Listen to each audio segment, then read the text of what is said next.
I think everyone understands that AI and automation are going to do a lot of really cool things in 5 to 10 years from now.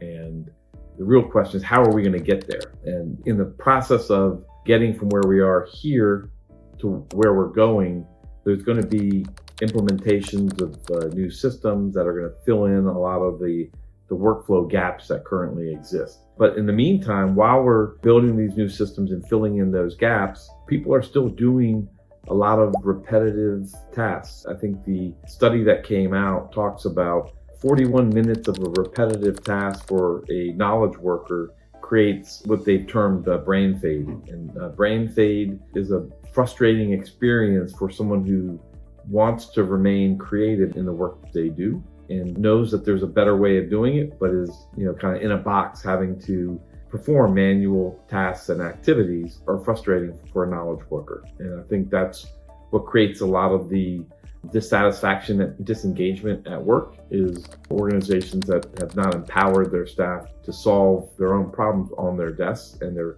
really forced to operate in a manual world when they can see the future so clearly in their own minds. This is the transition we're in. And again, we've gone through a major transition ourselves from RFS workflow to Easby over the last 3 years.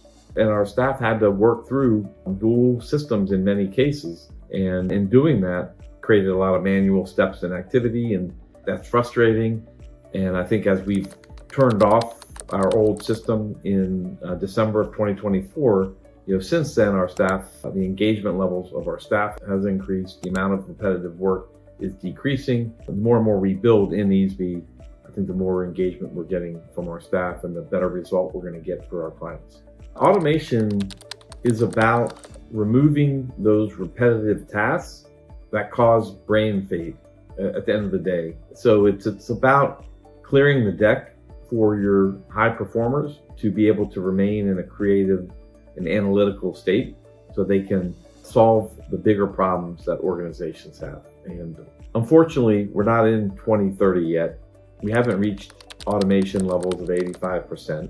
And there's a lot of manual activities that are currently happening. And that brain fade that occurs while professionals are managing these manual steps and activities, again, prevents them from really taking that next step in their professional journey for them to provide higher value support for their clients and for their companies. When they experience brain fade and being forced to support repetitive tasks, it takes away the joy of the work. People like to operate at their highest and best use, and performing repetitive tasks becomes very frustrating.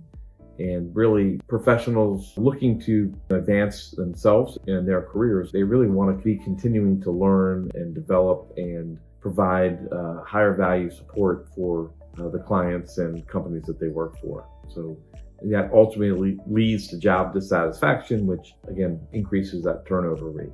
The CFOs can reduce brain fade in their departments through automation, through the automation of repetitive tasks, through engaging their staff to help them solve the problems that are on the desks of that professional. And one of the things that we do at Rose is we empower our staff to champion solutions that solve the problems on their desk.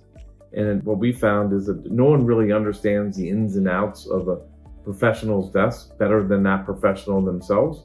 So giving them the right training and contextual understanding about why things are happening the way they are on their desk, why things are done the way they're done, really gives them the ability to become part of the solution.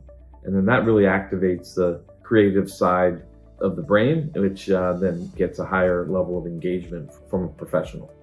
The monetary cost, in one study, they aggregated the cost worldwide at $1.4 trillion of the costs of these repetitive activities. So there's a huge opportunity of adding value in the work by automating these finance and accounting tasks, and then empowering those professionals to be part of the solution is how we're going to get there over the next 10 years.